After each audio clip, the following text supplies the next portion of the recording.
Positiva, la aseguradora de todos los colombianos. ¿Sabías que mantener el distanciamiento social es vital para prevenir el contagio del COVID-19? Mantengamos la distancia para estar juntos de nuevo. El distanciamiento social consiste en mantener una distancia prudente entre personas. Esta medida promueve evitar salir de casa para disminuir la probabilidad de contagio y propagación del COVID-19. Si es inevitable que salgas de casa, te sugerimos practicar las siguientes recomendaciones para tu cuidado, el de tu familia y las demás personas que te rodean. Recuerda el buen uso del tapabocas. No lo toques mientras lo llevas puesto. Si debes hacerlo, lávate las manos antes y después de manipularlo. Su uso es obligatorio en espacios públicos abiertos y cerrados. Tampoco debes tocar tu cara sin lavar tus manos previamente. El tapabocas es para cubrir la boca y nariz y no debe estar en el cuello o en otro lugar.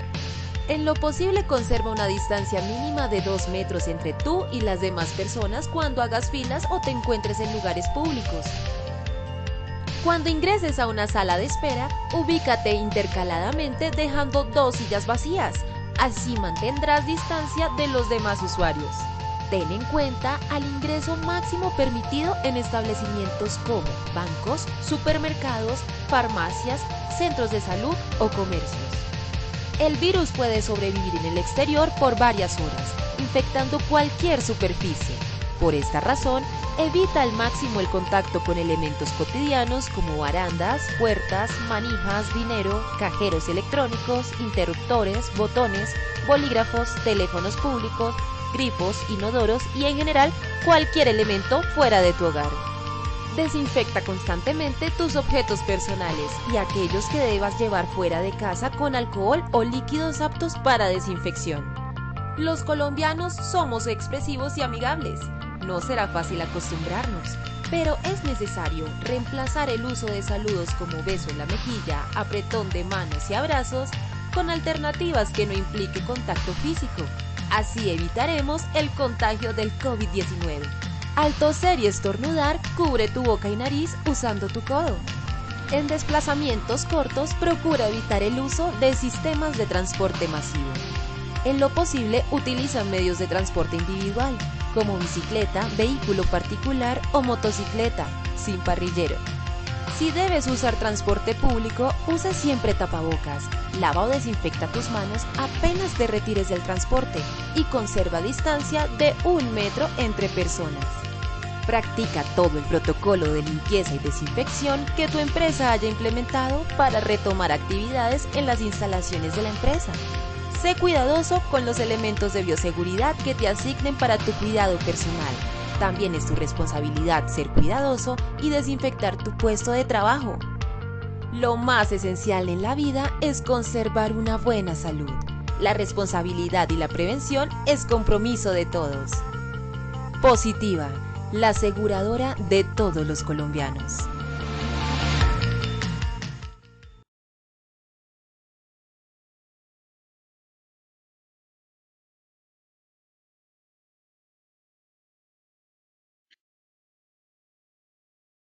La protección, el aseguramiento y el trabajo digno han sido pilares en la gestión y lucha contra la pandemia. Por lo anterior y en el entendimiento de que la educación inclusiva, equitativa y de calidad es la base para promover la salud y la seguridad en el trabajo. Una vez más, soy Lina Garzón y presento este gran espacio académico que hemos titulado Conversatorio Virtual Gestión de la Salud, Seguridad y COVID-19 desde una perspectiva legal. Hoy en nuestra novena versión quiero compartirles que el primer evento de conversatorio que tuvimos fue justamente el 10 de junio del presente año, hace 112 días exactamente. Y es increíble, pero el sentimiento y la emoción en cada preparación de estas acciones educativas día a día se hace más fuerte. Más de 19.000 trabajadores se han inscrito a los 9 conversatorios, más de 13.000 personas han asistido y 12.000 personas se han certificado. El tiempo pasa y pasa y en nuestros corazones se mantiene la esperanza de servir, de poder seguir ayudando al país, dejando nuestro aporte a la sociedad. Con los 9 conversatorios desde una perspectiva legal, Positiva hoy celebrará el logro de responder más de 92 cuestionamientos reales, hechos por trabajadores, por empresarios, por personas que han encontrado en este ejercicio académico un verdadero valor y apoyo para seguir adelante. Son más de 6.000 interacciones con la plataforma y el módulo de preguntas las que han realizado nuestros 12.000 asistentes a los conversatorios. Y analizando el tipo de interacción, hemos concluido con el equipo de Positiva que todo lo que ha pasado y está pasando en el mundo es una gran oportunidad para reinventarnos, para co-crearnos y para convencernos que día a día habrá mayor necesidad de interacción persona a persona, que las redes de conocimiento representan un gran valor a nivel individual, empresarial y sobre todo social, que la bondad y la paciencia son factores claves de representación de humildad y gestión del conocimiento. Por lo anterior, desde Positiva Compañía de Seguros, queremos dar un agradecimiento especial y muy sentido al doctor Carlos Luis Ayala, al doctor Jesús Palomino, al doctor Iván Cinesio y a la doctora María Carolina Martínez por su apoyo incondicional, por estar aquí con nosotros haciendo país, por influir y representar de manera tan responsable la seguridad y salud en el trabajo.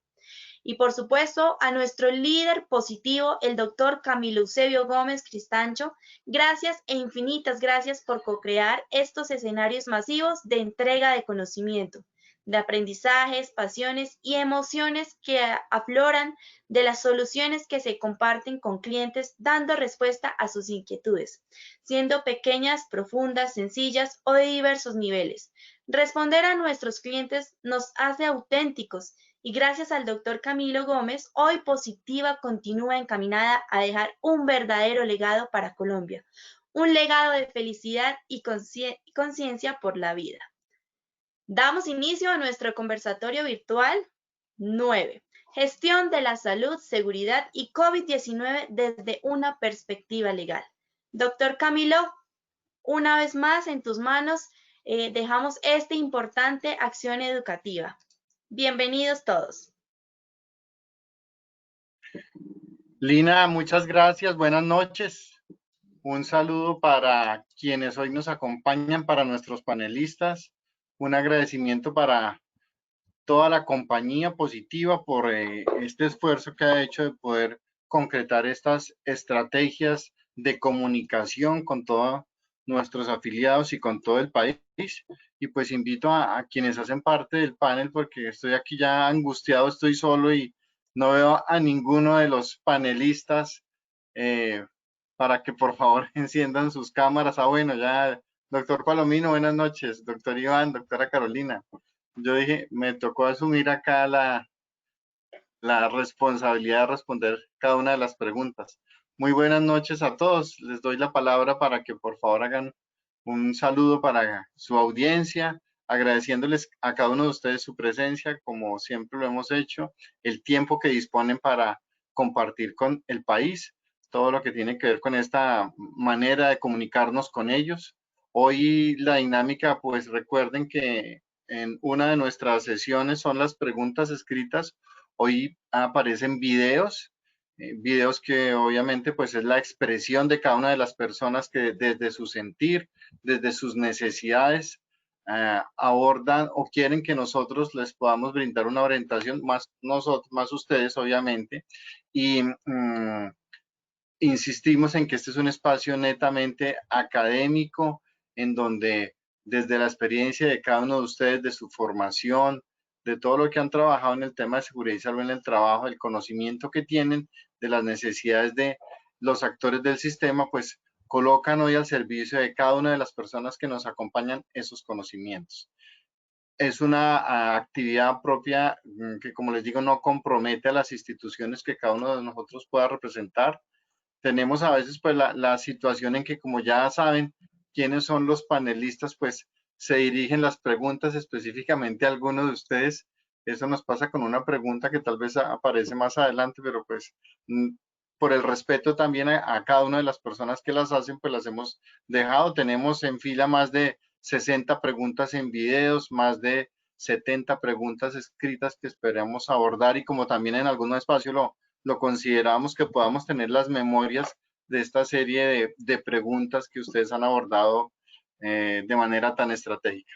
Les doy la palabra para que por favor pues saluden a toda esta importante audiencia, que ya casi llegamos, ya superamos los 800 asistentes.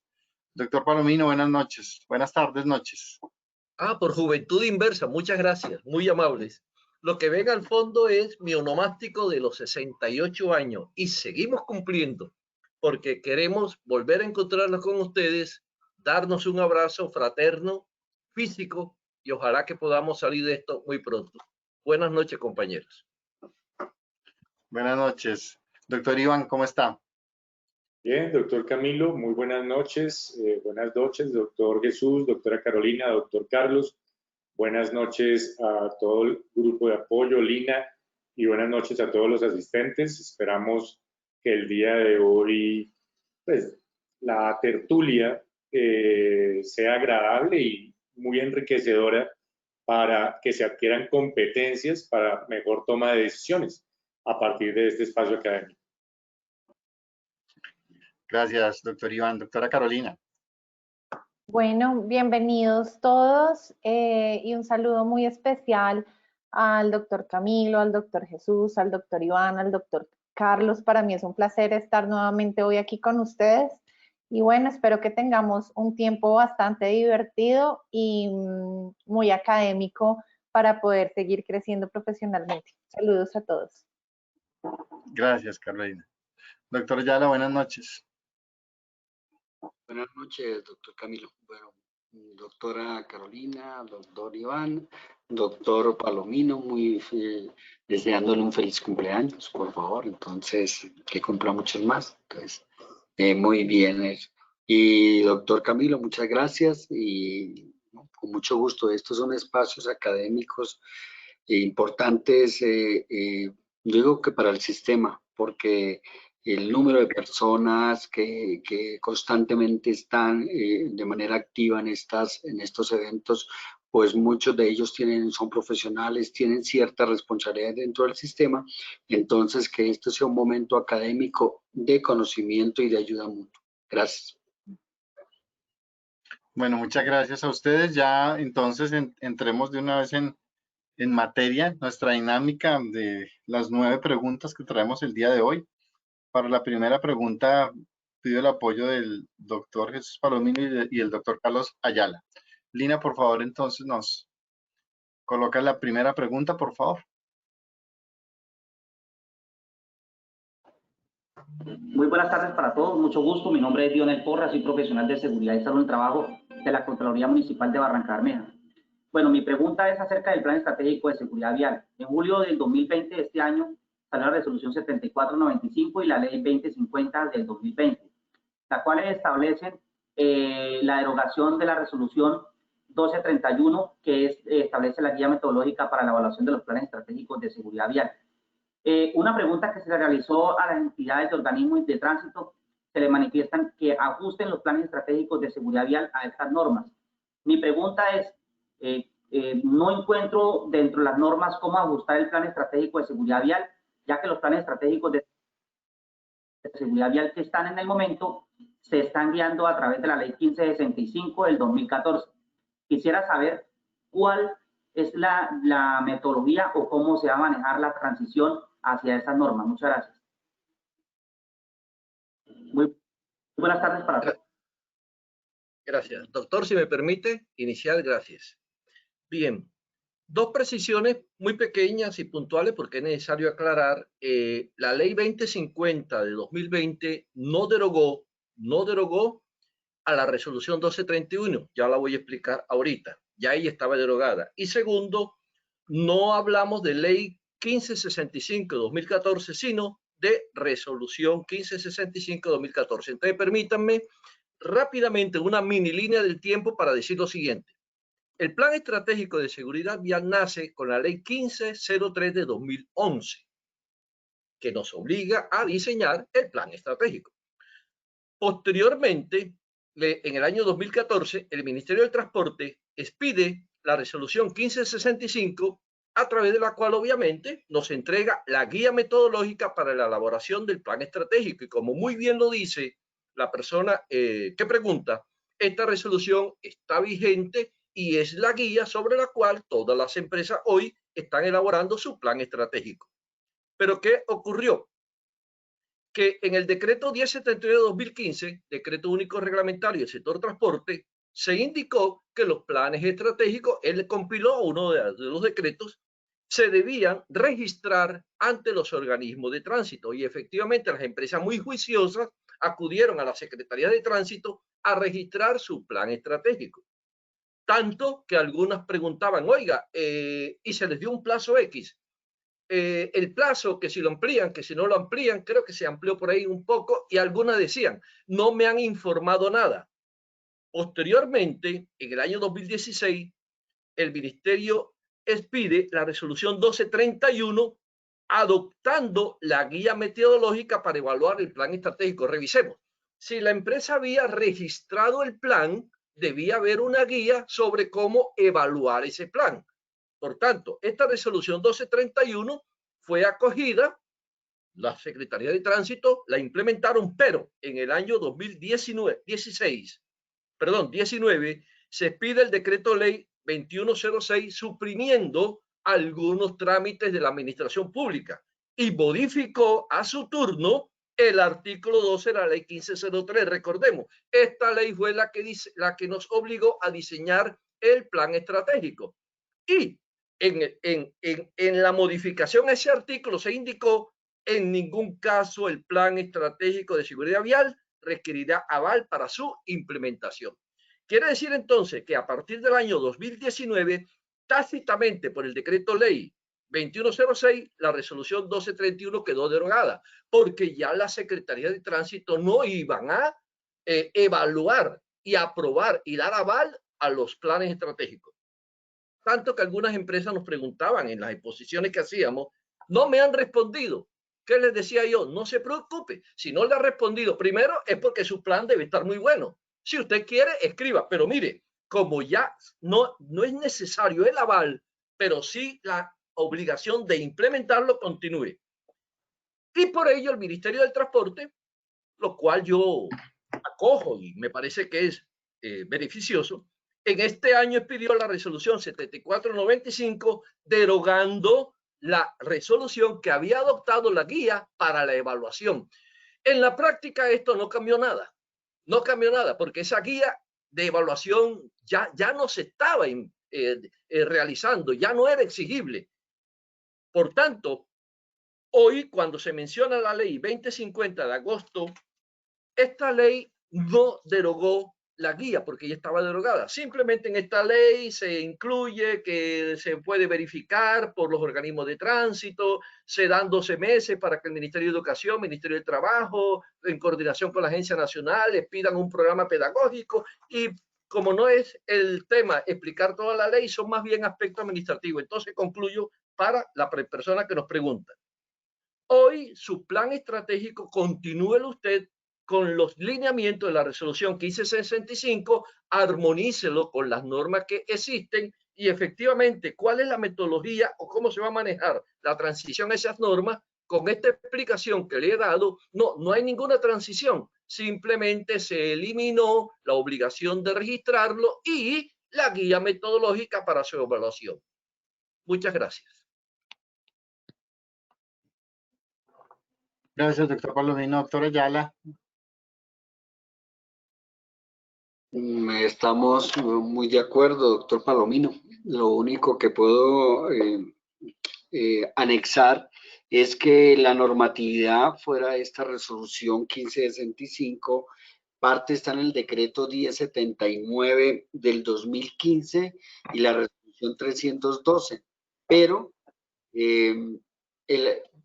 muchas veces cuando se maneja la norma hay que tener mucho cuidado.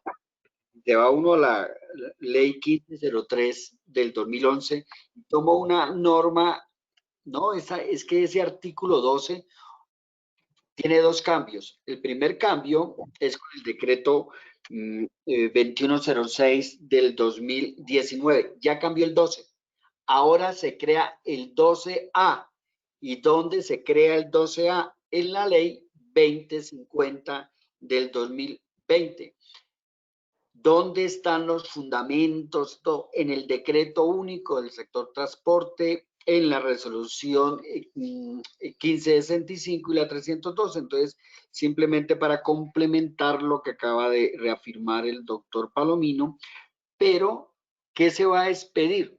Se va a expedir un programa pedagógico en materia de seguridad vial, porque la seguridad vial tiene que ir de la mano con el sistema de gestión, debe ser compatibles. En esa parte hay 12 meses para expedir esa reglamentación y ya hay mesas de trabajo en ese aspecto. Colóquele, antes de finiquitado el término de los 12 meses, ya se va a tener un plan en materia de capacitación, asesoría, asistencia en materia de seguridad vial. Y es para complementar lo que muy bien ha dicho el doctor Palomino. Gracias. Gracias. Gracias, doctor Ayala. Muy gentil por su participación. Vamos con la siguiente pregunta. Por favor. Espero que la doctora Carolina y el doctor Ayala, qué pena nuevamente, nos apoyen con la respuesta. E insisto en que estamos en un escenario académico y por lo tanto, pues, no hay un compromiso institucional frente a las respuestas. Mi nombre es Paola Penagos, responsable del Sistema de Gestión de Seguridad y Salud en el Trabajo del Ministerio de Comercio, Industria y Turismo. Mi consulta es respecto a la pertinencia de la aplicación de la batería de riesgo psicosocial en tiempos de pandemia, dado que la entidad a la fecha no la ha realizado por encontrarnos en aislamiento preventivo. ¿Cuál es la posición del Ministerio de Trabajo frente al cumplimiento de este requisito? Y si se va a desarrollar alguna otra herramienta para medir el impacto que ha sufrido nuestra población después de esta pandemia. Muchas gracias. Bueno, es una pregunta muy dirigida al Ministerio. Doctora Carolina. Bueno, revisado el tema como está en el Ministerio, uno puede evidenciar que la última directriz del Ministerio sobre el tema es la resolución 2404 de 2009, mediante la cual establece cuál es la metodología y el lineamiento general para realizar la batería de riesgo psicosocial. Pues en efecto tenemos tiempos exactos para realizarlo de acuerdo a los resultados y se nos menciona que esta no podrá ser aplicada de manera virtual hasta tanto no se establezca por parte de las autoridades competentes el respectivo software.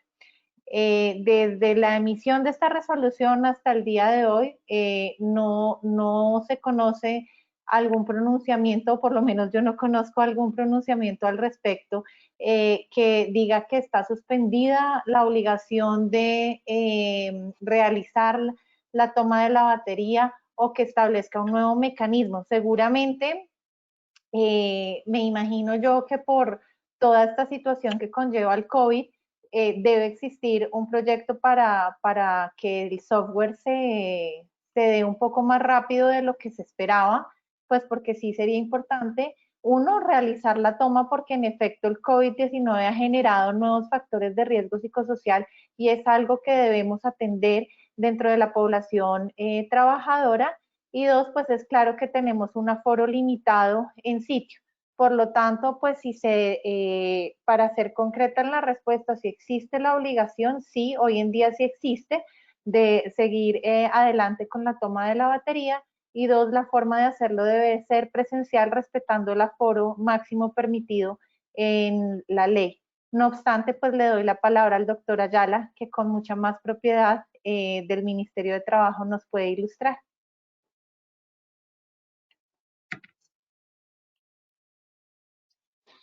Bueno,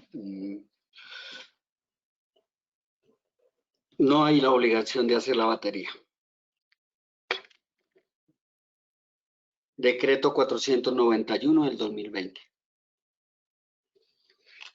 ¿Por qué? porque no se le puede permitir a la empresa o en estos momentos que haga una batería de manera presencial cuando hay una política y estamos en una pandemia y hay unas cualidades muy especiales, la emergencia como tal. Además, la norma establece que al mes siguiente de terminada la emergencia sanitaria. Pregunto, ¿ha terminado la emergencia sanitaria? No ha terminado la emergencia sanitaria. Entonces, no hay la obligación. Y la otra cuestión es que los instrumentos que da el Ministerio de Trabajo en la resolución 2404 del 2019 establece que son obligatorios los instrumentos, las baterías, las diferentes guías que pide el Ministerio. Y muy bien lo dice en el artículo 4, numeral primero, parágrafo, que el Ministerio expedirá un software, está en la página del fondo, listo. Entonces, primero, yo como empresa, si me dice el gobierno aislamiento, ¿cómo voy a hacer presencial una batería? No puedo, ni física ni humanamente. Para eso se expidió ese decreto. Pero no obstante, la empresa debe cumplir con las normas y con los requisitos de factores de riesgo psicosocial. La entidad administradora también debe cumplir con todas estas obligaciones. Viene la circular 41, todas estas obligaciones. Entonces, hay que fortalecer la parte psicosocial. Y doctora Carolina, le apuesto que para la próxima semana hay un instrumento que dice un poco de cosas que acabo de señalar. ¿Qué es lo que sucede? Que yo entiendo. Aquí, pues, yo diría que la gran, digamos, fortaleza, bondad, agradecimiento, es estar en todas estas actividades. Pero yo fui el de la tesis de que no se le puede pedir a una empresa que haga la batería cuando estamos en una emergencia, y espero y tengo la seguridad que la semana entrante va a encontrar una circular que dice lo que estoy realizando en estos momentos, porque no hay fórmula eso. Y también hay que establecer mecanismos para que no se utilicen baterías. Mejor dicho, aquí batería y negocio para todo. Aquí hay batería y de batería y de no sé qué, y no, esto debe ser gratuito, el empleador no debe tener costo, se deben de guardar el derecho a la transmisión de datos, el derecho a la intimidad, pero no podemos cobrarle a las empresas, no podemos un gasto tan costoso, eso no, tenemos que a la empresa colaborarle, y yo creo que en eso es de todos nosotros los especialistas y los profesionales en seguridad y salud en el trabajo, también las entidades administradoras, busquémosle, hagámosle la vida fácil también al empresario, y una de las alternativas es con la batería de factores de riesgo psicosocial. Gracias. Doctor, una pregunta adicional. Revisando el decreto que usted mencionó, ¿usted me podría precisar el artículo donde habla expresamente de la batería de riesgo psicosocial?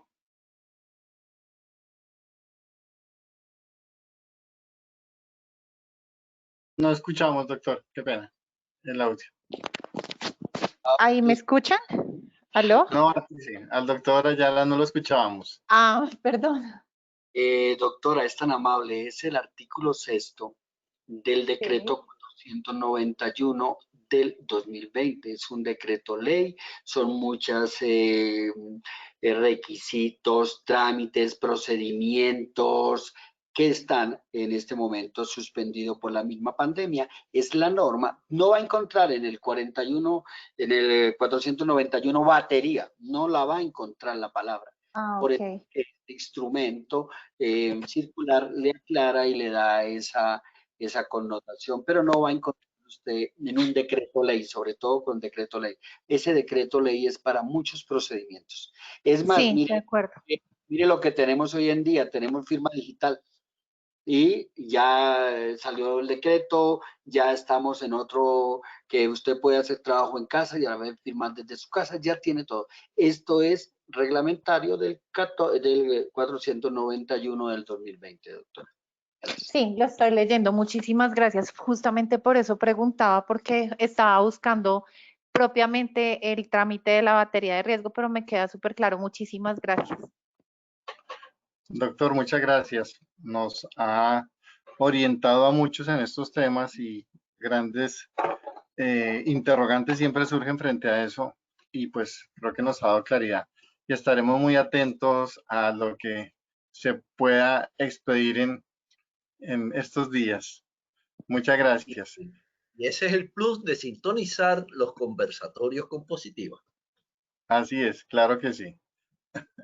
Muchas gracias. Vamos, les voy a pedir el favor a los doctores Iván Cinesio y Jesús Palomino que nos orienten con la pregunta número 3, con la respuesta. Muchas gracias. Mi nombre es Arbey Mauricio Cachaya, asesor especializado para la cuenta Fiscalía General de la Nación. Teniendo en cuenta las disposiciones legales y las obligaciones que tiene el trabajador, ¿debe una empresa adaptarse a las creencias religiosas que pueden llegar a dificultar el uso de los elementos de protección personal? Hablando de barbas que de pronto interfieren con el uso de la mascarilla, de pronto pañuelos en la cabeza que impidan llevar casco de seguridad, como por ejemplo turbantes o hijab. Si la persona se niega o el trabajador se niega a usar los elementos de protección personal por su creencia religiosa, ¿podría ser esta una causa justificada de despido? ¿O por el contrario, el empleador podría verse enfrentado a problemas legales por discriminación? Gracias. Esto mi nombre.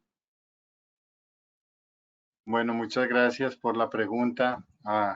El asesor de Fiscalía, pues ahí empezamos a hablar de colisión de derechos, artículo 13 de la Constitución, libre desarrollo de personalidad, protección a la vida, a la salud, la ponderación de los mismos, pero los dejo a ustedes, expertos, por favor, que nos orienten. Gracias.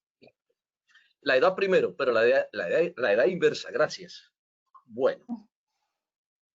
Situación difícil de responder. Yo preferiría decir que cada caso debe analizarse de manera particular. Porque no pudiéramos decir, y obviamente estamos en una academia, que verdad absoluta, despídalo, páguelo, no lo despida, que no. Porque cada caso en particular. Hay que entender la situación de la persona, de la empresa, qué hace, dónde se encuentra, toda una serie de consideraciones. Por tanto, voy a dar una respuesta más o menos amplia y cada empresa tomará con su asesor jurídico, lo que en derecho y equidad le convenga. Veamos. Efectivamente, doctor Camilo, hay un conflicto, una colisión de derechos, y yo prefiero y me inclino por el derecho general frente al particular. ¿Qué puede ocurrir? Uno, llame a esa persona, converse con ella, que lo más probable es que le diga no, porque mi creencia religiosa me lo impide, pues frente a eso no habría nada que hacer. Pero segundo, ¿por qué no miramos opciones? ¿Qué está haciendo usted? ¿Puede trabajar en casa? Si usted puede trabajar en casa, perfecto, no hay conflicto. O segundo, puedo adaptarle su puesto de trabajo, puede trabajar en un área donde usted no tenga conflicto con los demás, no hay contacto estrecho, etcétera, a menos que se trate de una persona que debe ingresar a recinto confinado, que se encuentre frente a un molino y obviamente necesariamente debe utilizar su elemento protector. Y en este caso me hago una reflexión con todo respeto a las creencias religiosas. ¿Cómo operan o cómo resuelven este problema en Israel, en Arabia, etcétera? Donde igualmente hay molino, hay recinto confinado y se supone que también deben estar utilizando, obviamente por la brevedad y el tiempo de la pregunta, pero voy a indagar un poquito. Segunda tarea. Por tanto, yo diría lo siguiente.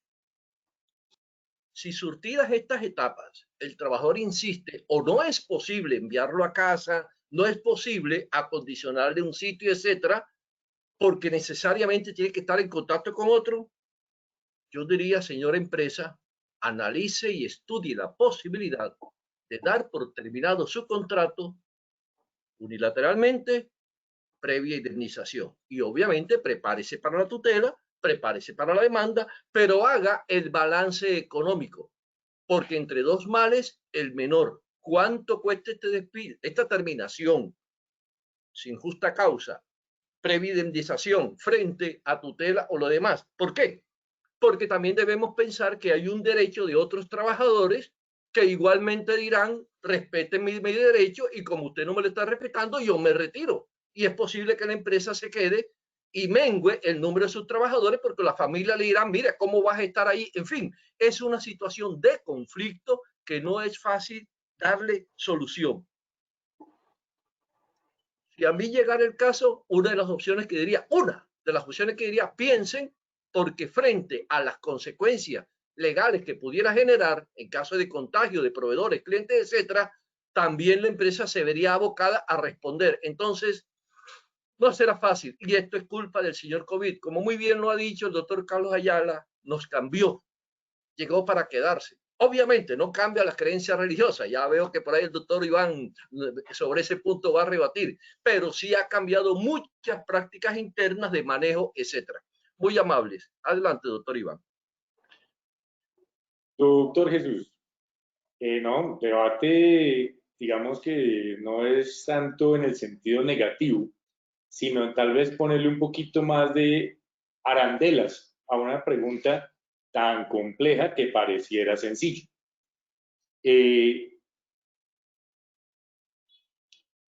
Obviamente todos hablamos siempre y contestaremos más cuando hablamos de creencias frente a los preconceptos de cada uno. El derecho per se tiene que ser al margen de esta parte que es algo personal o individual. Hay que entender que para una persona, ¿a quién se le tiene más miedo? Para los que son o somos creyentes. A Dios le tengo más miedo que a la ley, le tengo más miedo que al empleador. Es una decisión individual y precisamente con base a eso se fundamentan las creencias individuales. Y en un Estado social de derecho, precisamente la dimensión y permitir que participemos todos es la idea. Y por eso es tan importante la no discriminación. Es muy importante ser incluyentes. Por eso el límite para el respeto de la libertad y la autodeterminación en todos los sentidos pues, es tan grande y tan indefinido. Sin embargo, como usted bien lo ha mencionado, más que una colisión, porque es que para colisionarse debería estar uno casi en igualdad de condiciones. Hay una jerarquización, lo llamamos también los abogados, tanto a nivel de normas como a nivel de derechos. ¿Sí? Y finalmente en eso se estructura el Estado. Y tenemos que tener claro que la vida y la integridad son tal vez lo más importante para cualquier individuo. Y después vendrán, obviamente, libertades individuales.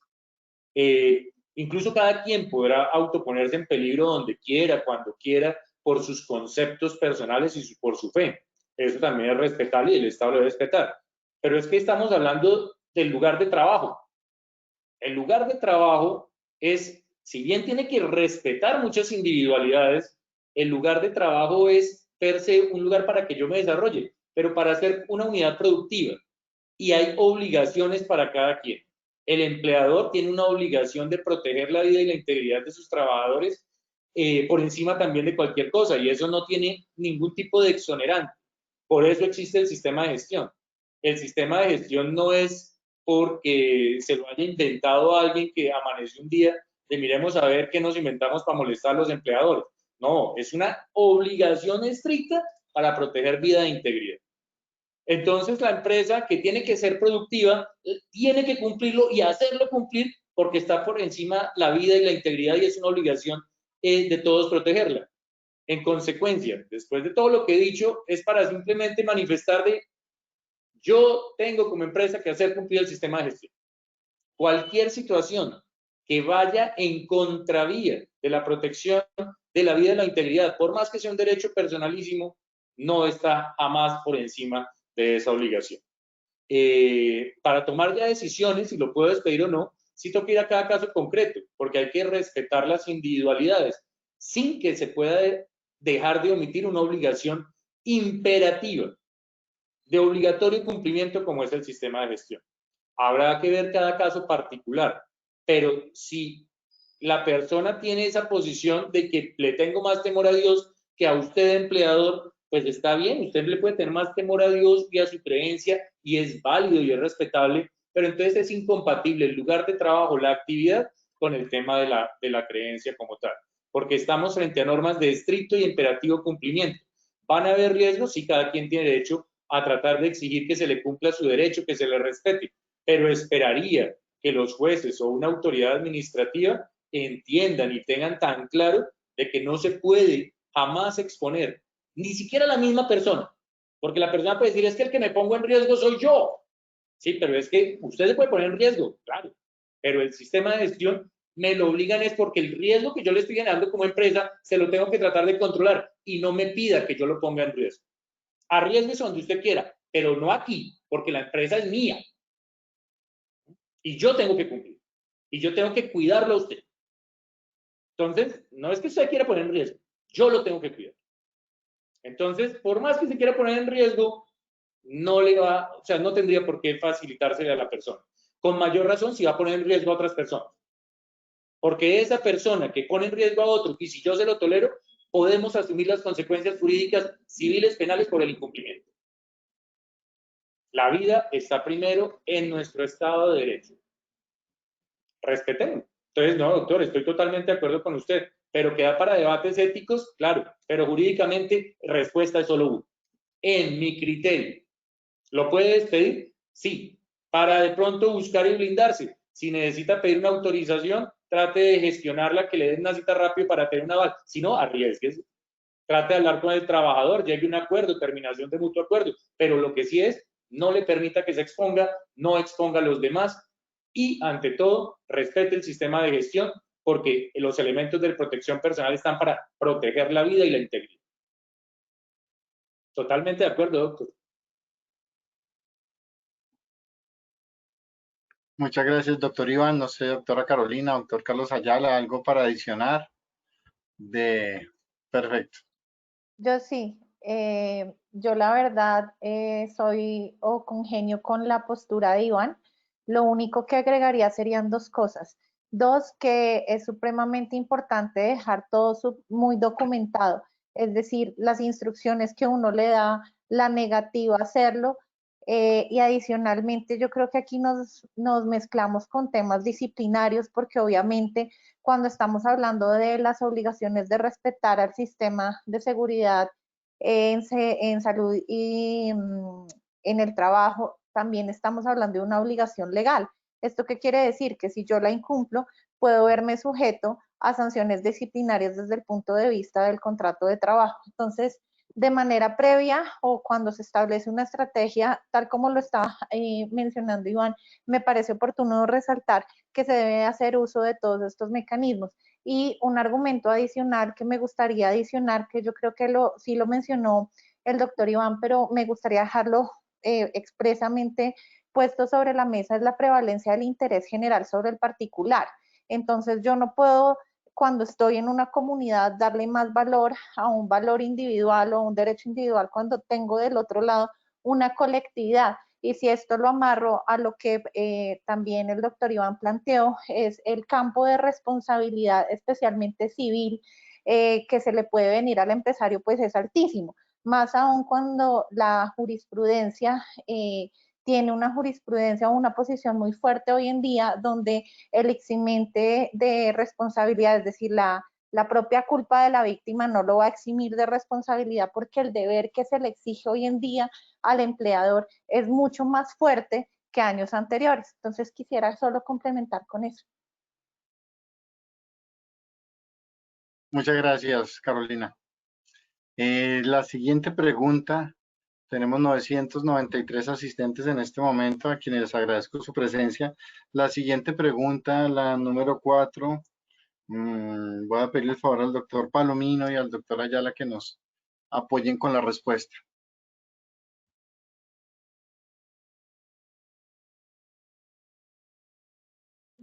Buenas tardes, mi nombre es Cristina Eugenia Restrepo, soy docente del Departamento de Fisioterapia de la Universidad del Cauca y tenemos la siguiente consulta. Actualmente que nos encontramos en esta situación de pandemia y en la cual las instituciones, la mayoría de las instituciones de educación superior, nos encontramos realizando actividades prácticas de manera remota o en casa, existe la reglamentación de afiliar a los estudiantes a riesgos laborales, aunque no se encuentren en una exposición directa a los riesgos que se encuentran en un lugar donde habitualmente harían su práctica, pero que, como lo mencionamos por la situación actual, se encuentran en casa realizando diferentes actividades de forma virtual. Muchas gracias.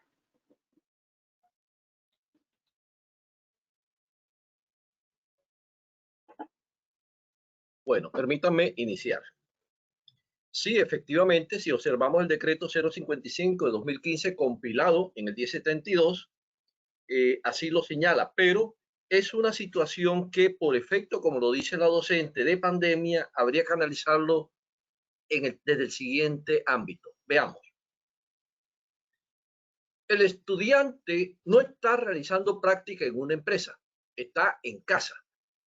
Entonces, parece que rompe la estructura del sistema porque debe entenderse que se va a afiliar para ser protegido de los riesgos que le generen todos esos factores de la empresa donde va a realizar la práctica. Y la práctica en casa, a menos, digo yo, que sea un oficinista, un administrativo, etcétera, no lo veo como que muy claro y lógico.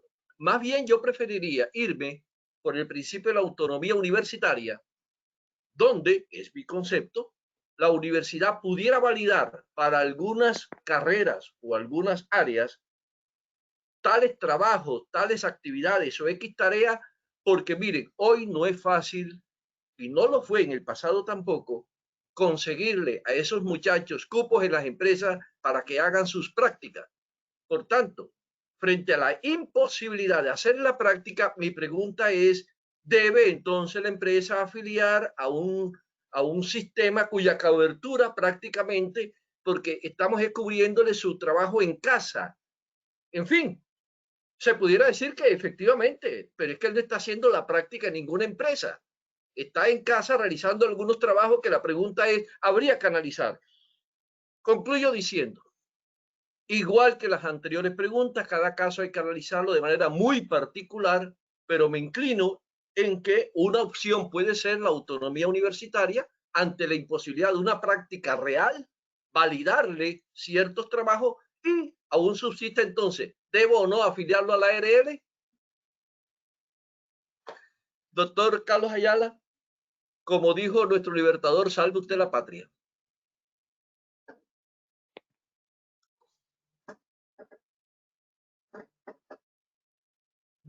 Bueno, pues no estoy de acuerdo con el cumpleañero.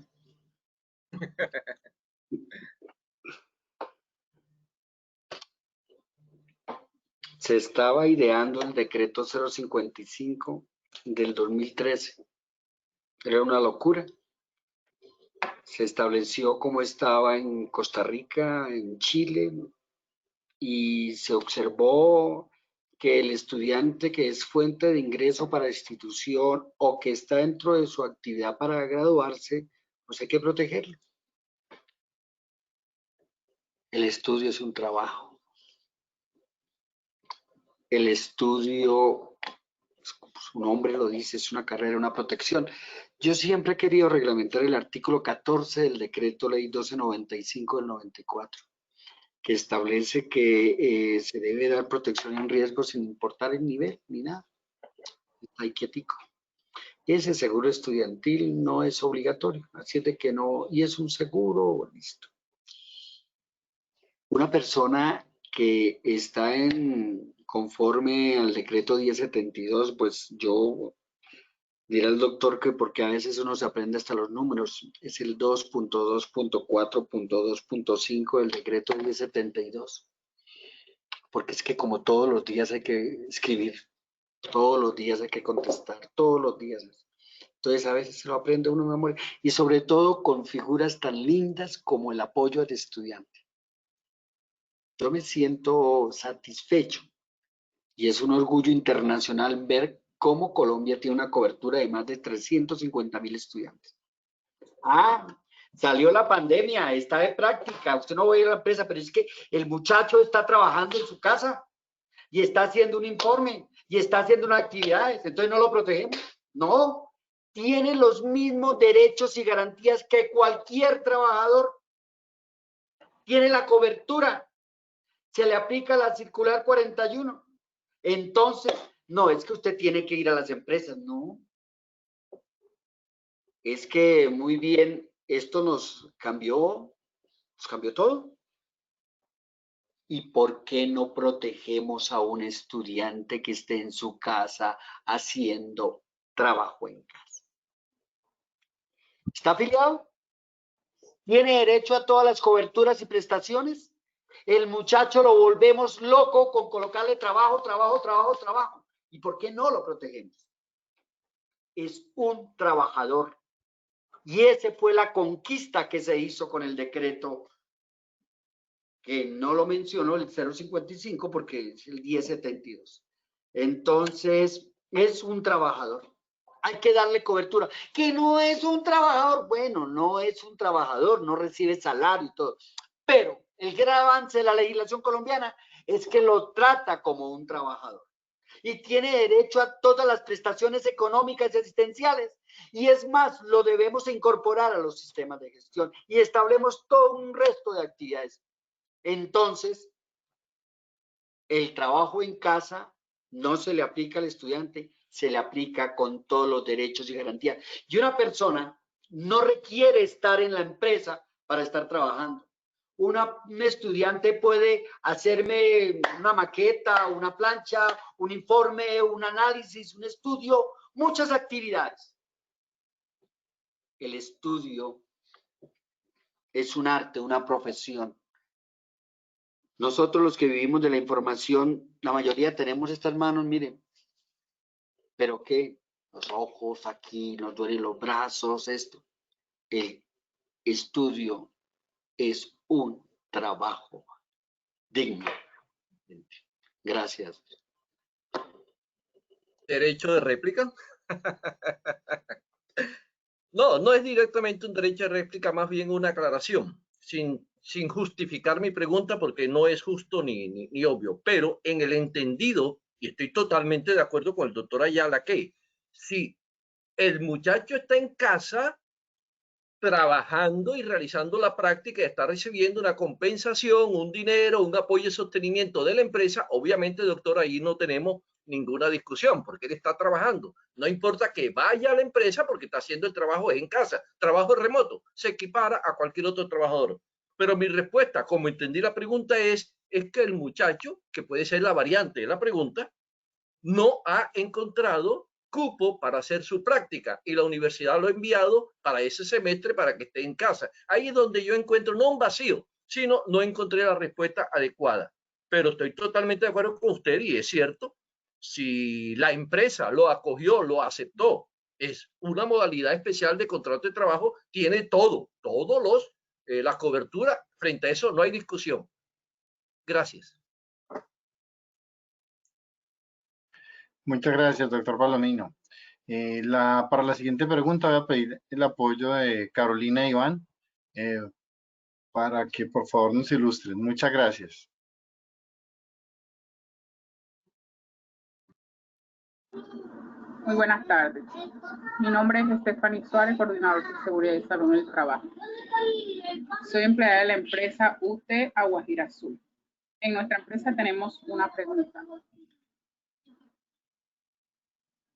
Si una persona que está afiliada de manera dependiente en una empresa puede volverse a afiliar de manera independiente para hacer trabajos externos en otras empresas. Muchas gracias.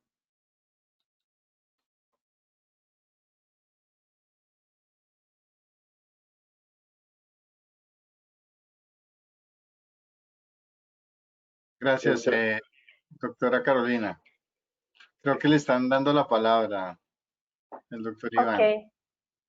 Bueno, la respuesta es sí. Recordemos que esta pregunta la tratamos en nuestro conversatorio pasado.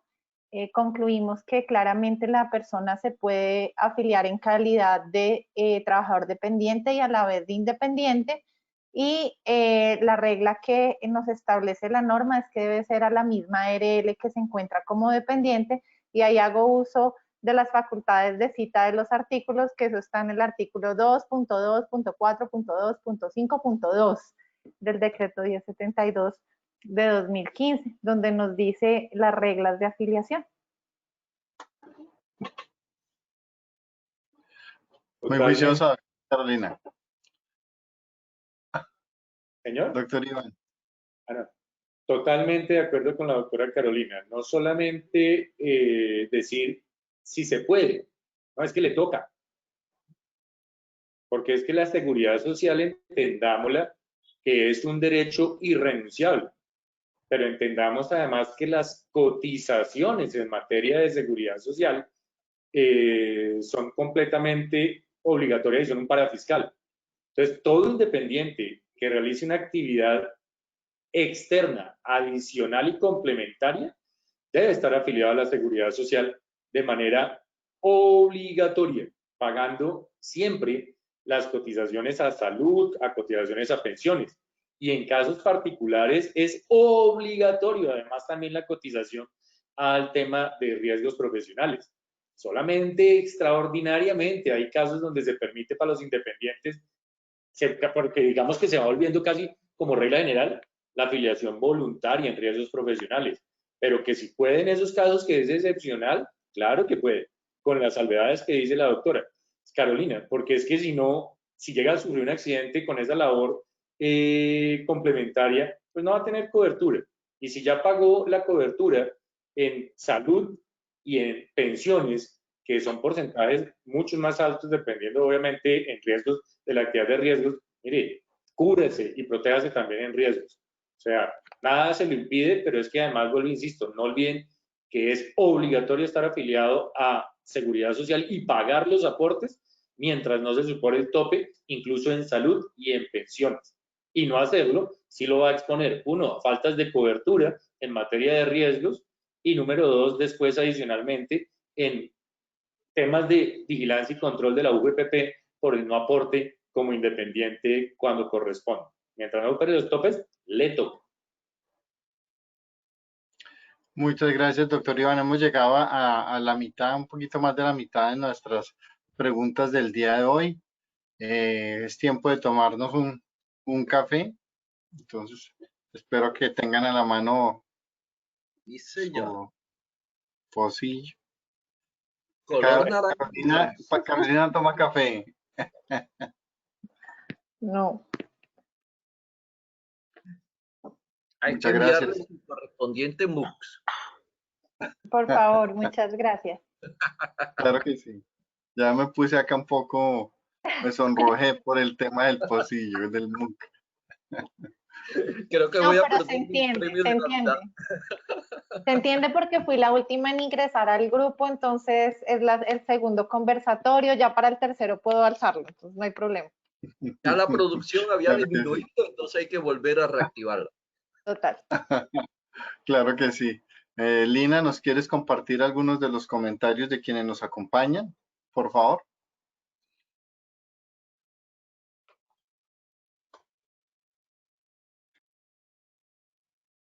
Lina. Bueno, entonces,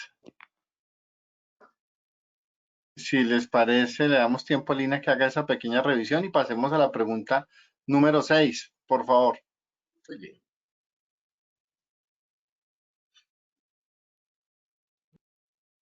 Yo soy Gabriel Narváez, yo soy el líder del Sistema de Gestión de Seguridad y Salud en el Trabajo de la Gobernación de Bichada. Yo quiero plantear dos situaciones en una sola pregunta.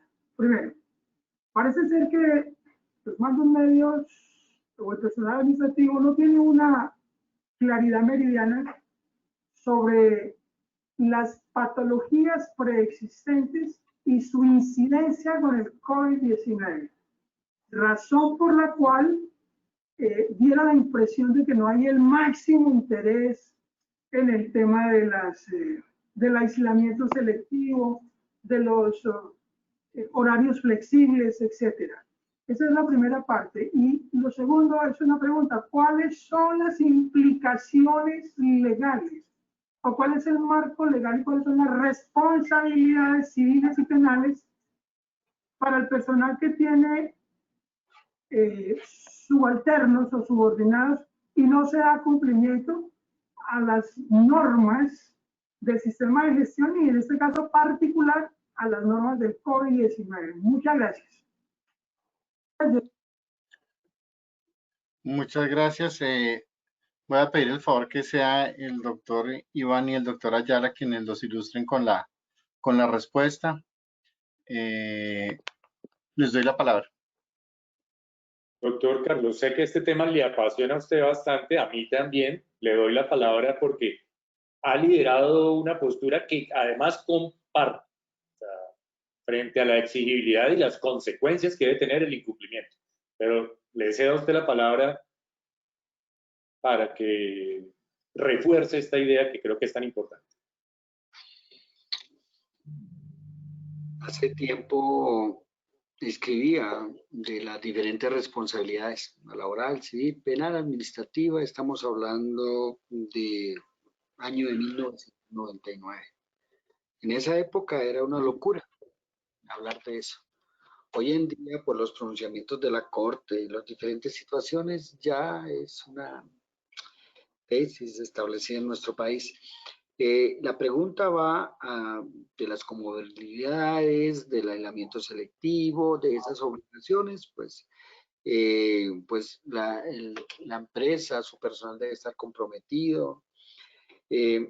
Desafortunadamente, hay que mirar si verdaderamente el trabajador tiene un concepto médico, quiere trabajar, porque a veces nos sucede lo siguiente: el trabajador quiere trabajar, tiene concepto médico y no lo dejan trabajar.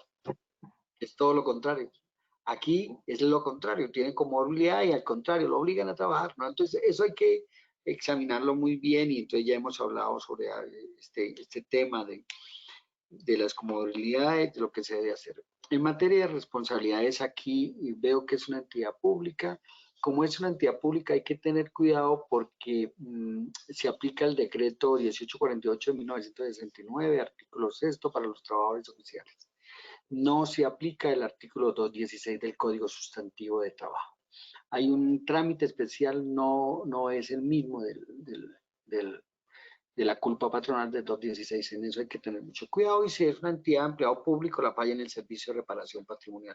Pero cuando hablamos de responsabilidad civil, es una indemnización de daños y perjuicios. El trabajador se contagia con COVID, o el trabajador sufre un accidente o una enfermedad X.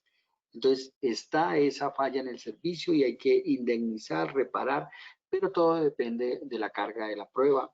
Yo soy de la teoría de que hay que demostrar esa culpa suficientemente comprobada. No hay que, que se presume, no.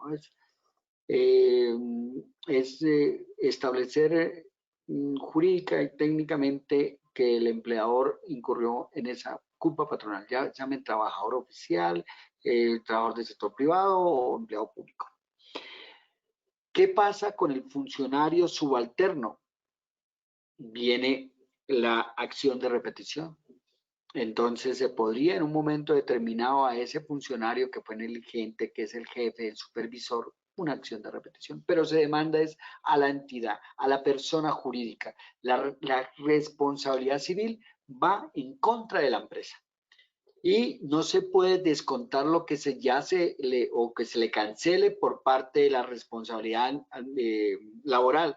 Que una ARL le pague una pensión, que le pague una incapacidad permanente parcial, el empleador no puede descontar. Esa ya es tesis, porque ha habido ese sinnúmero de sentencias, pero hoy en día está claro esa parte.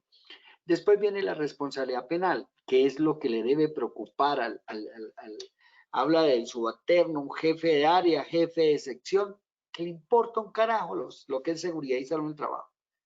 Él no le interesa qué pausas activas, que los protocolos, nada. Es de esos jefes que venga a ver y de trabajo en casa vuelve loco al empleado público, privado, contratista y de todo. Entonces, ahí llega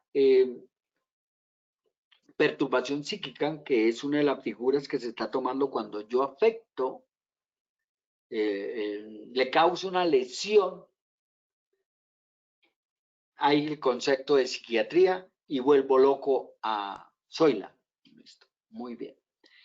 Pero Con el COVID-19, el jefe, el subalterno, el jefe de área, el jefe de sección, se le aplica el artículo 368 del Código Penal por violar normas de la pandemia. Pero hay una normita que es relacionada con las multas especiales que se imponen a las personas por violar normas de la pandemia, que es de carácter administrativo. Y esa la encontramos en el decreto 780 del 2016, que establece en el artículo 2.8.8.1.4.2 una multa de hasta 10.000 salarios mínimos diarios, que equivalen aproximadamente a 320 millones de pesos. Entonces, ese jefe de área de sección, donde lo agarren, lo culminen, lo multen, y es más, puede perder hasta el trabajo, porque le siguen el proceso disciplinario. Entonces, la otra cosa que le recomiendo es que la gente a veces, yo soy de carrera, mire a ver, pues a ese de carrera también lo podemos echar de carrera. Entonces, eso de, yo invito a varias personas que desafortunadamente piensan que la carrera es una estabilidad laboral reforzada. El 110%, ¿dónde está? El entregarse. No, es que a mí me toca solamente es hacer esto y esto y no hago nada más de que mi manual de funciones. Hombre, eso tampoco. Aquí hay que, en este momento de esta pandemia, hay que colaborarle a la empresa pública, privada, hay que sacarla adelante, pero también los subalternos, como dice muy bien la pregunta, coloquémosle subalternos en jefe inmediato, que ese es el acosador número uno, porque a veces ni siquiera el gerente sabe, ese es el que tortura. A ese hay que decirle, por favor, usted tiene una responsabilidad penal y una de sanciones administrativas. Y la empresa, entidad pública, entidad privada, la podemos demandar por culpa patronal, por falla en el servicio, por reparación patrimonial. Son dos figuras diferentes. Doctor Iván, usted que abogado, médico, con mucho gusto en su parte, por favor. Muchas gracias, doctor Carlos. Precisamente le pedí el favor a su merced que tomara la iniciativa, precisamente porque usted ha sido un abanderado del tema de las responsabilidades, cuando de esto no se hablaba. Tesis que he compartido siempre desde mi proceso de formación como abogado, porque para mí se me hace absurdo y ridículo que existan, y qué pena la expresión, muertos de mejor clase o muertos que sí merecen que sean importantes o no aquí en el país. Todos los muertos, toda la persona que fallece va a tener una implicación a nivel familiar y es dolorosa, y a nivel individual y a nivel social. Aquí no es que porque fue en un accidente de tránsito es menos grave que si fue una persona que salió a dar tiritos al aire, o que fue por una prestación de un servicio de salud, o no, es que era su trabajo, entonces ese no es un muerto importante y ese no tiene responsabilidad. No, señor, la vida es una sola, la vida es para protegerla y por eso hay unas obligaciones para cada uno de nosotros. Toda persona, independiente de su creencia religiosa, orientación sexual o lo que sea, es importante para una familia. En ese orden de ideas, el sistema de gestión es obligatorio en cualquier empresa privada, pública o de cualquier naturaleza, en cualquier tema no importa el número de trabajadores. Es una obligación del empleo. Y hay un responsable que es el representante legal de su política de seguridad, hay una persona a la que se le delega y esa persona a su vez en cada jefe de servicio o cada líder tiene unas obligaciones que tiene que conocer, porque si bien no es el responsable del sistema a nivel integral, sí frente a las actividades de sus trabajadores. Y tiene unas competencias individuales. Si es empleado público, todavía más complejo y más grave, porque el código disciplinario trae consecuencias graves por estos incumplimientos. Desde una sanción de la Procuraduría con una inhabilidad grave, severa, porque para mí incumplir cualquier norma que va a garantizar la vida es un incumplimiento severo y grave. Entonces, a lo que yo quiero ir es, oiga, preocupémonos por la salud y la integridad de las personas en el lugar de trabajo. Esto no es menos importante que cualquier otro escenario. Por eso es que las responsabilidades individuales, penales y disciplinarias tienen que tomarle cuidado.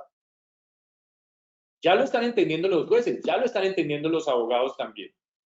Ya lo está entendiendo el trabajador. Porque antes el trabajador hacía lo que quería. No, señor, su vida es importante en el lugar de trabajo porque si no, se va a afectar su familia. No es que cuando salgo, entonces soy juicioso y en el trabajo. No, señor, en el trabajo hay unos riesgos que hay que tratar de controlar. Si usted se enferma, su familia se va a ver afectada. El empleador tiene que procurar que usted se cuide y cuidarlo a usted. Si es empleado público, doble de esfuerzo. Y ya el tema frente a COVID, si hay población de riesgo y las normas COVID así lo tiene. Si bien usted puede querer ingresar, si usted es de última línea, qué pena, yo también tengo la obligación de cuidarlo. Ahí podemos discrepar un poco. Usted puede querer, pero si yo considero que usted está dentro del problema de riesgo, es que el empleador también soy yo. Y yo tomo decisiones. No es por acosarlo, es por cuidarlo. Usted no quiere cuidar, perfecto, pero yo sí lo tengo que cuidar, porque la obligación es mía como empleador. Lo quiero obligar a que vuelva sabiendo que no se amerita todavía la exposición al riesgo, es que todavía estamos en pandemia. No debo hacerlo. ¿Se está trabajando bien a nivel de trabajo en casa? Hay que mantener el trabajo en casa. Es un tema de, miren, no hemos salido de este escenario.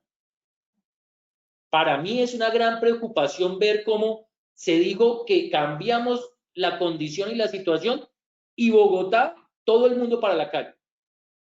Ibagué, todo el mundo sin cuidados a nivel del tema de ir a restaurantes, de hacer su vida privada. ¿No? O sea, esto no ha acabado. ¿Qué va a pasar ahorita el mes de octubre y noviembre? Todos los países europeos y norteamericanos están, y todo el mundo está pendiente de una segunda ola. Nosotros también, no por efecto climático, sino porque como abrimos y todo el mundo salió, ¿qué va a pasar? No lo sé. Ojalá no pase nada y la agresividad del virus sea como se ha manifestado hasta ahora y podamos controlar el sistema de salud. Pero si las señores empresas, si están pudiendo trabajar, si pueden trabajar a nivel de trabajo en casa, así sean empleados públicos, señores directivos, tratemos de darle prioridad porque es que hay que cuidarnos todavía. No es ser extremistas, hay que ir siendo gradual y adaptarnos. Pero todavía no han cambiado la condición que dio el origen a todo esto. Las normas están vigentes. Hagámoslas cumplir y usted como trabajador tiene herramientas para hacérselas cumplir a su empleador también. Obvio, si no hay otra forma y toca reintegrarse, nos toca adaptarnos a la normalidad a todos. Los hospitales nunca dejaron de trabajar. A ellos les toca, pero cuando se pueda, tratemos de hacerlo. Ya hablar del tema de la responsabilidad individual, está la civil, está la administrativa, porque finalmente la acción de reparación directa sigue existiendo, la acción de repetición, el trabajador o la familia puede demandar a la entidad, claro, es la que tiene patrimonio, pero si quiere demandar a ese funcionario público también, lo puede hacer y vincular de una vez. Y las penales, ojalá los jueces cada día más entiendan que todas las muertes derivadas de un incumplimiento del sistema de gestión o de no proteger al trabajador, que eso es real, que no existen muertos de segunda clase, por dependiendo de la actividad. Hay que fortalecer el sistema de gestión, hay que cuidar vidas, esa es la obligación y esa es la invitación adicionalmente a que entendamos que todavía esto no ha terminado y las responsabilidades siguen existiendo. Gracias, doctor Iván. Finalmente, Lina logró conectarse, se cayó la señal, entonces te doy la palabra, Lina, para que nos compartas algunos de los comentarios de nuestros asistentes. Claro que sí, bueno, mil disculpas a todos nuestros asistentes, se me fue la conexión por un momento, pero bueno, yo no podía perderme este espacio, a mí me encanta leer todos los comentarios que nuestros asistentes nos dejan en el chat. Empezamos a leer algunos. Bueno, debo decirles que tenemos muchos comentarios de felicitaciones para el doctor Jesús Palomino por su cumpleaños el día sábado. Por acá María Isabel te está diciendo que feliz cumpleaños y muchas bendiciones a un gran profesional y experto, el doctor Jesús Palomino. Muy buenas noches, me uno nuevamente a este conversatorio tan importante sobre la salud, gracias a Positiva Educa y los panelistas. Soy Martín Alonso Ramírez desde Santander de Clichao, Cauca. Por acá también nos dice María Luz Ortiz, nos dice, encantada de ver a una mujer tan profesional, la doctora Carolina, en estos espacios. Un orgullo femenino.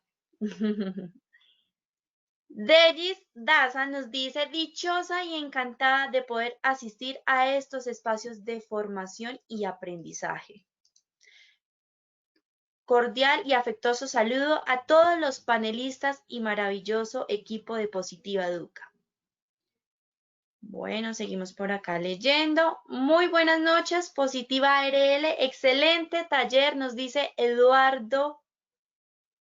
Seguimos por acá leyendo más y más comentarios de felicitaciones para el doctor Jesús Palomino. Muchas bendiciones, que cumplas muchos más y sigas así de profesional y gracioso. Excelente ponencia del doctor Ayala, nos dice Amanda Bayona. Un saludo muy especial para el doctor Iván Cinesio Gómez, soy su alumno.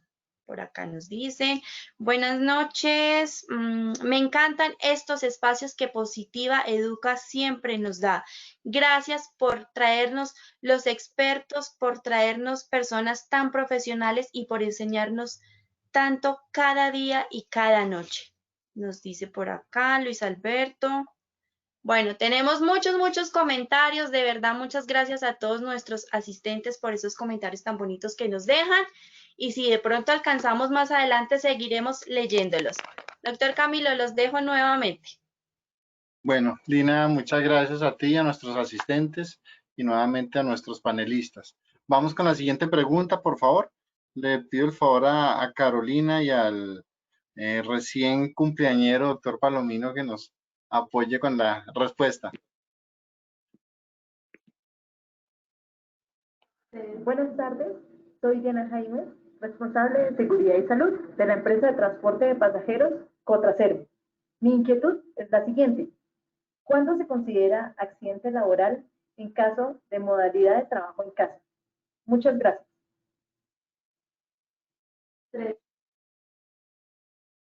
Bueno, con todo este tema de trabajo remoto que se ha mantenido, pues es una de las situaciones que ha tomado pues una importante relevancia en lo que tiene que ver con el reporte y el reconocimiento de los accidentes que ocurren en casa o en otro sitio diferente al sitio habitual de trabajo para su reconocimiento. Entonces,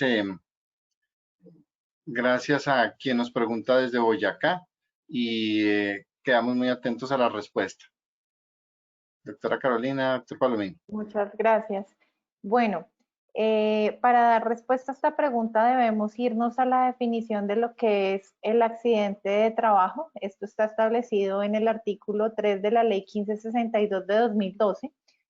Nos referimos a esta norma porque el hecho de encontrarnos en trabajo en casa no implica que se cambie la definición o de existencia como tal o creación de un accidente de trabajo. Por lo tanto, nos vamos a la norma que nos trae las características especiales de cuando ocurre un accidente de trabajo y adicionalmente nos da unas situaciones muy puntuales donde se presume que lo ocurrido es un accidente de trabajo. Por lo tanto, si es un suceso repentino que viene con causa o con ocasión al trabajo y que causa una lesión orgánica o funcional, pues tenemos como tal un accidente de trabajo. Yo creo que acá la dificultad está no tanto en la definición de lo que es el accidente de trabajo, sino en determinar si la persona al estar en casa estaba o no estaba trabajando.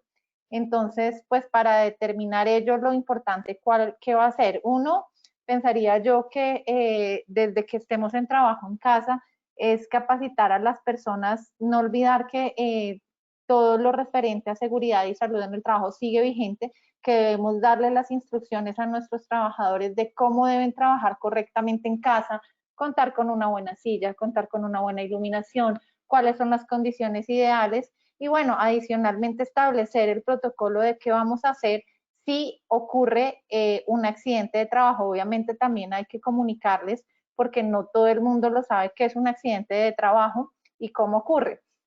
Y obviamente pues notificarlo, pero siempre y cuando sea con causa o con ocasión al contrato de trabajo o a las funciones que yo estoy haciendo como trabajador. Doctor Palomino, no sé si me quiere complementar en algo. Gracias, doctora Carolina. No, totalmente de acuerdo con usted. Efectivamente, así es. El COVID no ha cambiado, la definición se mantiene. Simplemente agregar a lo que ya usted sabiamente ha dicho, que yo recomiendo que no solamente por pandemia, sino siempre las empresas deben tener un procedimiento de informe del accidente de trabajo. O sea, en la inducción a los trabajadores explicarle, mire, por aquello de el informe oportuno dentro de los 2 días hábiles. Hay empresas que tienen trabajadores en otros sitios donde se hace a veces distante y vienen a los 5 o 6 días a indicar que hubo un accidente. De tal modo que en este caso, como está en casa, que ya también lo conoce el empleador, recordemos, no estamos hablando de teletrabajo, sino estamos hablando de trabajo remoto. Y que el empleador ha conocido, además de lo que usted diga, yo sugiero que se active, se refuerce ese procedimiento de informe o de reporte del accidente de trabajo.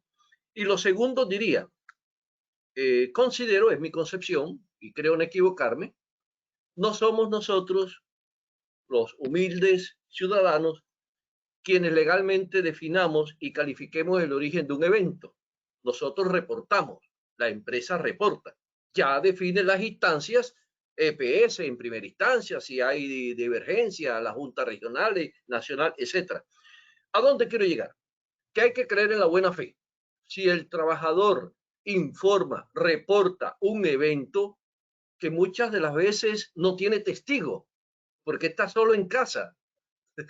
Quizás el trabajador sí pueda tomar fotos y hay algunas huellas, etcétera, pero una salida de un baño, un traspiés que da cuando iba a recoger un documento, yo pienso que es obligación de la empresa hacer reporte, porque al reportar le está diciendo es accidente y ya vendrá, efectivamente, como lo ha dicho la doctora Carolina, el debate probatorio, la apertura a pruebas y vienen obviamente las demás instancias. En fin, no ha cambiado nada. Seguimos con la definición de la 1562. Gracias. Doctor Iván, le concedo una corta intervención. Me excusa. Sé que estamos sobre tiempo de pronto, pero es que el problema de la definición de accidente y de enfermedad con el tema de causa o ocasión es un escenario de que eso es etéreo y dependerá de cada caso concreto. Yo soy defensor de los derechos de los trabajadores, pero yo quiero hacer un tema y serán finalmente los jueces que en ese momento tomen las decisiones. Para mí hay que tener en cuenta una cosa muy importante y es que la definición va en el marco, por ejemplo, con causa o ocasión, y el sistema en su lógica es que también el empleador y el sistema pueda prevenir los accidentes y por eso existe el sistema de gestión. Entonces, para encontrar qué caso concreto va a ser accidente o no, y es mi postura personal, para mí, si es la modalidad de teletrabajo, tendrá una connotación, pero si es trabajo en casa y ahora por la pandemia, para mí ningún riesgo generado por la casa como tal, por más que sea en horario de trabajo, por más que sea realizando la actividad, tiene por qué ser accidente de trabajo, para mí. Porque si es el de la casa el riesgo, el piso de la casa, que se trasladó al baño porque estaba trabajando frente al computador y fue al baño, podrá ser durante una jornada de trabajo, podrá ser cualquier escenario, pero el riesgo no lo generó per se con ocasión del trabajo, fue la pandemia la que lo mandó para la casa. Y si la pandemia lo mandó para la casa, no puede ser accidente de trabajo.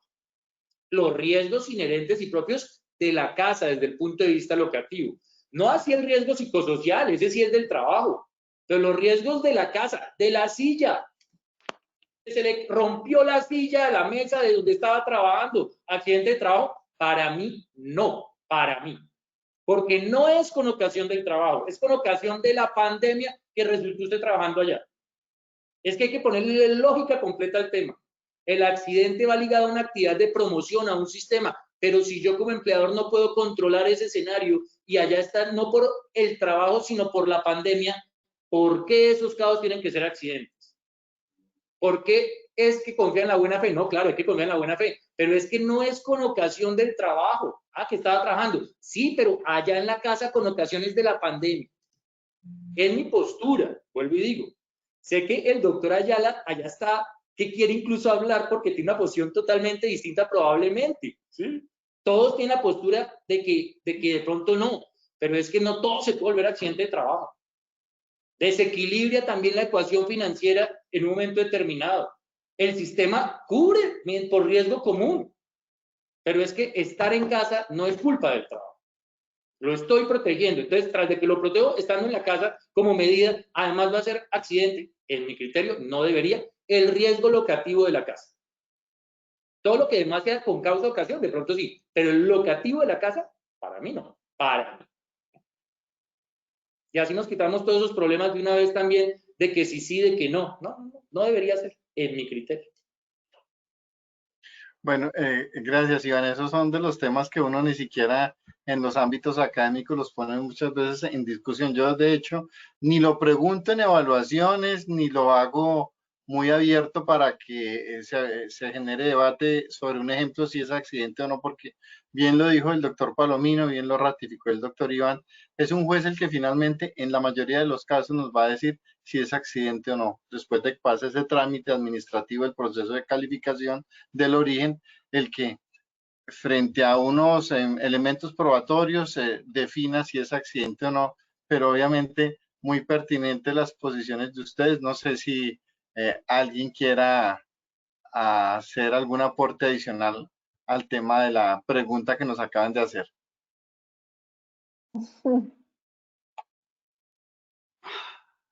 No estoy de acuerdo.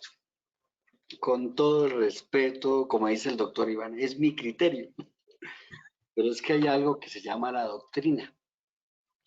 Hay algo que se llama la academia. Hay algo que se llama la historia. ¿De dónde nace el concepto de accidente de trabajo? De la ley 57 de 1915 era el general Rafael Uribe, que fue asesinado antes de llegar al Congreso en el año 1914. Toman del bolsillo el proyecto y lo conforman en la ley 57 de 1915. Después sale el Código Sustantivo del Trabajo. Y salen los elementos: caso fortuito, fuerza mayor, culpa y el imprevisto. El caso fortuito, fuerza mayor fueron derogados en el Código Sustantivo de Trabajo. ¿Qué es en derecho laboral un caso fortuito? Hechos de la utilidad humana, que sea fuerza mayor es un hecho de naturaleza. Quedaron derogados. Después llega el decreto ley 1295 de 1994 y derogó la culpa o negligencia grave de la víctima. Y en el artículo 9 y 98 se establece la responsabilidad objetiva y después pasa a la Comunidad Andina. Y sale la ley 1562 del 2012. No es un error mirar solamente la ley 1562 del 2012 y no tener en cuenta toda la evolución histórica. Colombia es accidente de trabajo, aún fuera del lugar y horas de trabajo. ¿Y qué es con causa o con ocasión? Yo tengo una tesis en mi libro. Con ocasión es trabajando, haciendo las actividades propias inherentes. Por causa es relacionado con. Y esto fenómeno de la pandemia, gracias por mi libro, ahí por este fenómeno de la pandemia, el trabajador se vio expuesto a, y llega y está sentado en su escritorio y se cayó. ¿Qué es eso? Un accidente de trabajo. Entonces, lo mandamos a el 70-80% de nuestros trabajadores a la casa. Entonces, no, eso es problema. No, en otras legislaciones, dícese España, dícese Ecuador, dícese Bolivia, dícese Perú, que hasta ahora, pero nosotros llevamos un paso adelante en esto. Entonces, discúlpeme, mi querido doctor Iván, que me haya emocionado. Usted se dio cuenta que estaba que me hablaba, pero como dice usted, son posiciones. Y créame, la gran experiencia de nuestro cumpleañero, profesor académico, lo mismo, doctor Iván, profesor académico, la doctora Carolina, el doctor Camilo, él es profesor académico. Tenemos una responsabilidad académica. Realizamos doctrina. Cuando escribí yo terremoto, accidente de trabajo y me censuraron. Cuando escribí calificación integral y me censuraron. Cuando escribí terremoto, secuestro, accidente de trabajo. Y hoy en día encuentro sentencias que dan todo ese aval. Esperemos 1 o 2 años, pero crea, doctor, estoy completamente seguro del accidente de trabajo en casa. Entonces, de esa forma, todo se vuelve común. Entonces, de esa forma, yo estoy en mi casa trabajando, haciendo una cosa, pero ¿para qué? Si todo esto es común, no. Y que le corresponde a la primera oportunidad y que le corresponde a los jueces. Pero recordemos que en estos espacios académicos nosotros tenemos una responsabilidad grande. Yo, Carlos Ayala, considero con todo el respeto que hay muchos eventos de trabajo en casa que son accidentes de trabajo. Nos distinguimos de otras legislaciones. Mi querido y apreciado doctor, le pido no que me excuse ni que me comprenda que esto es un espacio académico en el cual damos todas nuestras posiciones y la respeto, pero no podía contener. Por favor, mi respeto, mi querido doctor. Ahí van. Gracias. Muchas gracias. Ya nos hemos pasado de la hora, pero nos quedan 2 preguntas. Les agradezco a ustedes el tiempo y la disposición que tienen por mantenerse y a nuestros asistentes también. Vamos con la pregunta número 8 para que sea el doctor Palomino y el doctor Ayala para que nos apoyen con la respuesta. Muchas gracias. Mi nombre es Jorge Santufimio. Soy ingeniero industrial, especialista en seguridad y salud en el trabajo. Me desempeño como asesor de promoción y prevención para la ARL, una cuenta de Fiscalía General de la Nación, seccional Tolima. Teniendo en cuenta las nuevas disposiciones legales, quisiera conocer cuánto es el tiempo y qué documentos del sistema de gestión se deben conservar antes de hacer disposición final de ellos. Gracias. ¿Me permiten? Vamos a iniciar. Bien, la pregunta de Jorge tiene un componente especial para mí cuando dice teniendo en cuenta las nuevas disposiciones. Y obviamente casi todos entendemos que las nuevas disposiciones son las expedidas durante este momento de crisis. Permítame responder inicialmente que el decreto 1072, en el artículo 224613, donde nos habla de la conservación de los documentos, señala que se deberán conservar durante 20 años, contados a partir del momento en que cese la relación laboral, los resultados de los perfiles epidemiológicos, los resultados de las evaluaciones médicas, resultados de mediciones y monitoreo a los ambientes de trabajo, los registros de las actividades de capacitación y el registro de suministro de elementos de protección personal. Eso es lo que a la fecha, hoy, en el sistema debemos guardar y conservar durante 20 años, ya sea en medio físico o magnético. Sin embargo, como quiera que la pregunta dice nuevas disposiciones, me disculpo si no he sido muy juicioso en la lectura de toda la cascada legislativa. No recuerdo haber conocido de nuevas disposiciones y aquí sí pues pido humildemente el apoyo de nuestro maestro. Si él conoce de algo adicional, pues que pueda complementar la pregunta. Adelante, doctor Carlos. De antemano, le pido al doctor Camilo que a veces se emociona uno con todo esto. ¿Por qué? Porque cuando se vive, se lleva en la sangre el sistema de riesgo, se mira de una forma tan emotiva. Yo por eso vuelvo y no dejo de pedirle disculpas al doctor Iván y que me diga cuándo cumpleaños y yo me comprometo. Anotado y notariado. Otro que me diga, por favor. No son necesarias las... No, al doctor Palomino, lo de cumpleaños. Era grabado y hay testigos. 900, perdón. Bueno, doctor Palomino, la única observación que podríamos decir es que para mí los documentos son 16, que eso se divide casi como 20 y algo. ¿Por qué? Porque están en el 2.2.4.6.12 del 16 grupos, claro, claro. Porque ahí están todos. Yo soy de la teoría, y lo he dicho en conceptos, que el sistema de gestión debe estar firmado por el empleador, representante, por el coordinador, el de seguridad. Los protocolos forman parte del sistema de gestión de seguridad y salud en el trabajo. Y deben tener una aval. Deben de tener una aval. El problema, vuelvo y digo, que es que los protocolos se toman como documento aislado. Ya estamos observando las consecuencias. Empresas con protocolos que salieron a la actividad económica, sin sistema de gestión y sin afiliación a riesgos. ¿De qué le sirve el protocolo? Es que yo tengo registrado el protocolo, usted no tiene nada, no tiene nada, porque es que esto es un conjunto y en ese conjunto hay que guardar los documentos y esos documentos, muy bien lo ha dicho el doctor Palomino, 20 años, pero para mí no son los del artículo 13, porque es que la metodología de las normas únicas, el 2.2.4.6.13, no, que viene con el 2.2.4.6.12 que establece ese gran listado.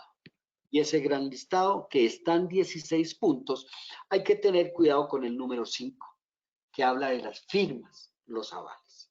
Para que en caso de cáncer se discutía que eran 50 años, pero no, ya la norma estableció el límite de 20 años. Muchas gracias, muy amable a todos los compañeros de panel.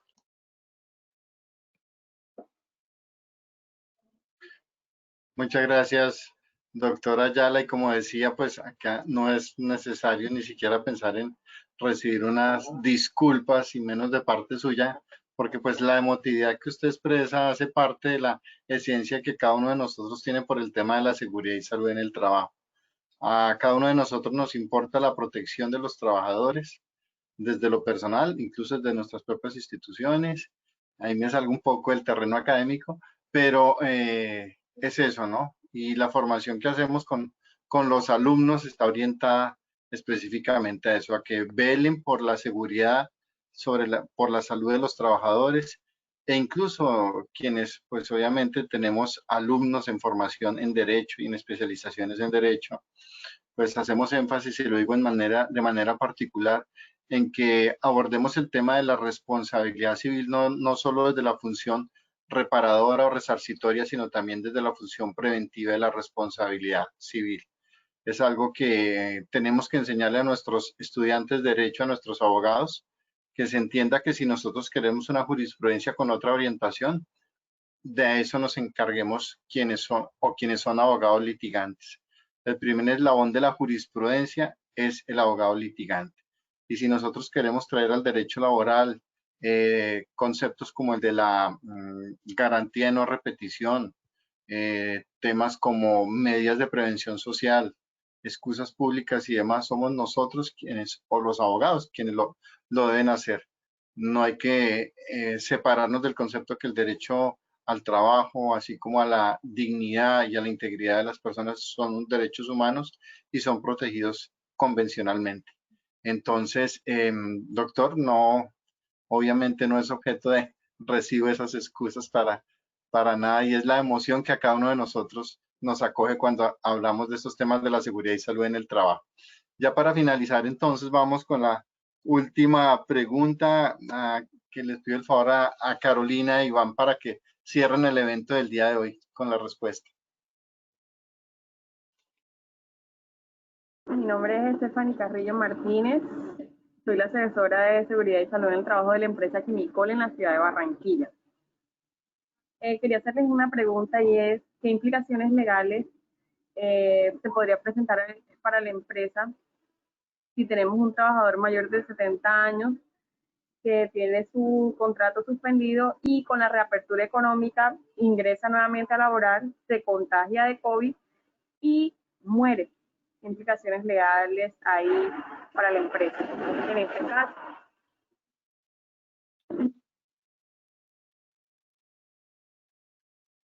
Bueno, gracias, doctor Iván. Yo creo que aquí recogemos mucho de lo que hemos hablado a través de todo el conversatorio, y es recordar que la emergencia sanitaria no ha pasado, no ha culminado, el COVID no se ha ido, el COVID nos sigue acompañando, y en ese orden de ideas, si bien estamos en una nueva realidad, lo cierto es que nos tenemos que seguir cuidando. En ese orden de ideas se le debe dar prevalencia al teletrabajo o al trabajo en casa. Recordemos que decretos como el 207 de 2020 para la ciudad de Bogotá o el decreto 1168 de 2020 a nivel nacional nos dice que las personas deben estar teletrabajando salvo que sea indispensable que estén en sitio. Esto, obviamente, si lo aparejamos con los protocolos de bioseguridad, especialmente con la resolución 666 de 2020, que es la genérica y el marco general de todas, tenemos que las personas que superan la edad de 60 años por edad y obviamente más las que tienen morbilidades, deben tratar de estar en casa. Esa es la regla general, por lo tanto, salvo que sea absolutamente necesario e indispensable, no deberían estar en sitio. Y si ya es necesario que estén en sitio, pues se deben seguir todos los protocolos de bioseguridad, especialmente pienso yo que flexibilizar los turnos de trabajo y garantizar que tengan la menor exposición posible. En cuanto a la responsabilidad, pues también retomo lo que hablábamos y fue largo lo que hablamos al respecto sobre las responsabilidades penales, civiles, administrativas y demás, pero obviamente esto siempre previo el debate probatorio de evidenciar una negligencia por parte del empleador. Entonces, en efecto, esta es una pregunta muy extensa y adicionalmente creo que amerita ver el caso en concreto. Doctor Iván, ¿me quieres complementar en algo? ¿Quieres adicionar algo? Muchas gracias, doctora Carolina. Quiero decir finalmente, pero quiero decir, digamos, para mí todo lo que sea conceptual para llevarlo a la práctica debe ser integral y una definición debe soportar casi todas o si no todas las situaciones, o la definición per se habrá que cambiarla o crearle excepciones. Quiero manifestar aquí un tema y es, así como el COVID impactó y generó que se adaptaran las normas, y hoy hay una norma y dentro de 8 días va a haber otra y el COVID va a generar, y ahí es donde no puedo compartir un tema de pronto con lo que decía ahorita el doctor Carlos, y no hay necesidad de disculpar porque son posturas, y es lo siguiente, el COVID también tiene que cambiar la definición de accidente y de enfermedad profesional. No la definición como tal, pero sí la aplicabilidad. Yo estoy de acuerdo que si es teletrabajo, el teletrabajo tiene las reglas finalmente frente al tema de la accidentalidad que el doctor Carlos ha dicho. Pero si es trabajo en casa, para mí hay que flexibilizar el momento de la definición. Sí, será el juez el que la defina después, pero hay que flexibilizarlo. ¿Por qué? Porque es que ya hablar de que si en casa todo es accidente de trabajo, se da el primer paso también para la culpa patronal, porque para que haya culpa patronal el primer paso es que tiene que ser accidente de trabajo.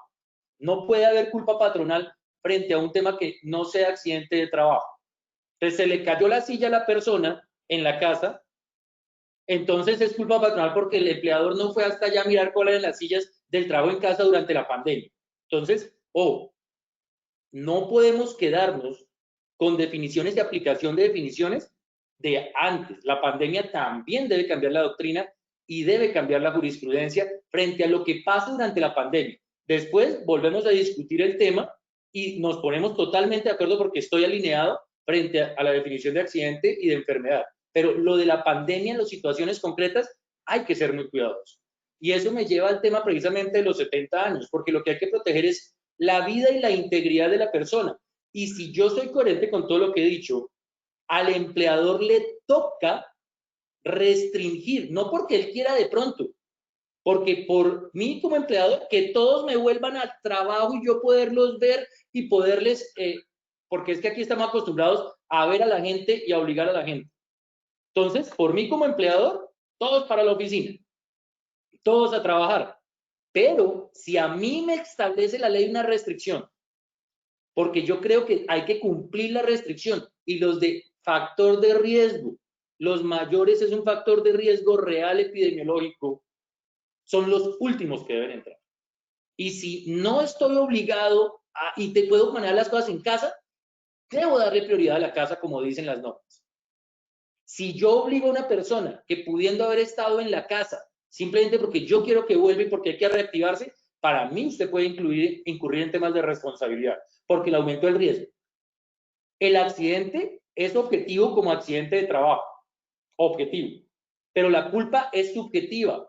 Si yo incremento el riesgo sabiendo que lo voy a incrementar y se concreta y puedo demostrar la relación de causalidad, evidentemente para mí tendría que responder si no lo cuide. Otra cosa, insisto, otra cosa, es que la empresa requiera a la persona y que solamente pueda prestar el servicio y toque sacarlo de la suspensión para que continúe trabajando. Eso es otra cosa. Y ahí es donde la invitación, si la persona es la que insiste, yo quiero, si bien no estoy tan de acuerdo con esos consentimientos informados, que vayan a exonerar responsabilidad, pero la persona insiste en que quiere volver, documente que esa es la persona la que quiere. Por más que yo tenga la obligación de protegerlo, si llega a ver ese escenario, me firma el documento y si bien yo lo quería proteger, él renunció, a pesar de que esto es irrenunciable, hágale firmar el documento, eso estaría bien como un medio probatorio. Pero ahí es donde yo digo en un momento determinado, insisto, si es la ley la que me obliga a que lo tenga en la casa, hay que flexibilizar el tema de que todo va a ser accidente de trabajo. Y el doctrinante también tendrá que evolucionar para la pandemia. Después volvemos a las mismas posturas. Pero para la pandemia, flexibilicemos el tema del accidente. Para la pandemia no más. Para la pandemia, porque si no, todo se vuelve accidente. Y entonces ya la definición no le va a servir al juez, ni le va a servir a los abogados, ni a la persona. Y lo que crea en lugar de eso es inseguridades jurídicas. Porque si no es accidente, la persona sabe a dónde tiene que ir a reclamar. Pero si entra en la disyuntiva, si no, entonces, mientras le definen, pasan unos años. Y lo que necesitamos es cosas concretas que sirvan para cualquier escenario. Y ahí también hay que ponernos de acuerdo. Y por eso mi postura, que es mi postura, diciendo que estoy de acuerdo que en teletrabajo son accidentes la mayoría de las situaciones, porque es obligación del empleador adaptarlas. Pero durante la pandemia, el trabajo en casa, hay cosas que hay que relativizar. Y es por lo menos esa postura coherente con lo que yo estoy diciendo de que tenemos que proteger y no lo podemos reingresar. Pero porque hay una obligación legal. Y si lo obligo a reingresar, responderé civil y penalmente y disciplinariamente si soy empleado público.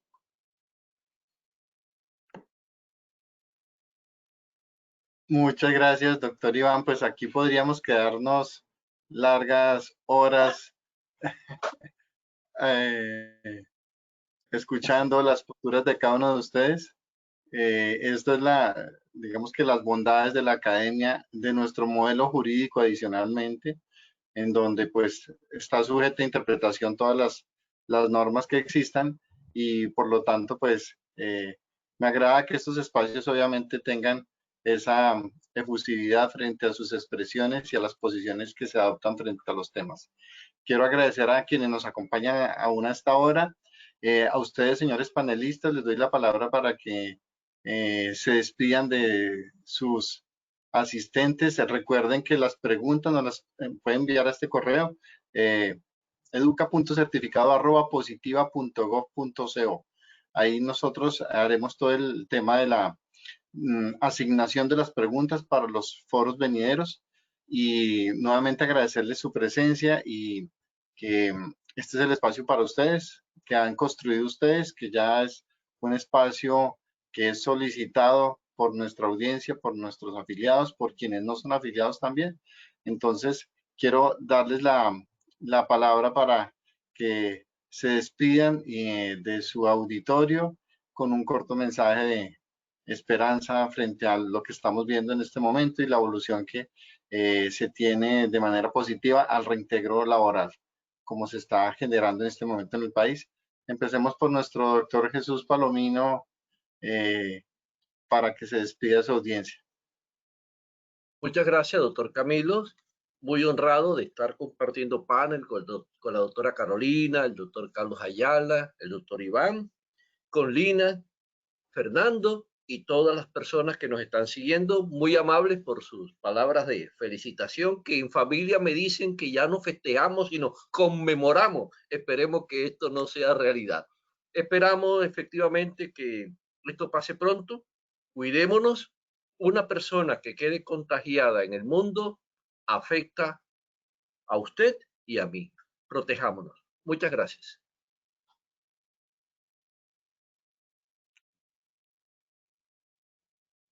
Gracias, doctor Palomino.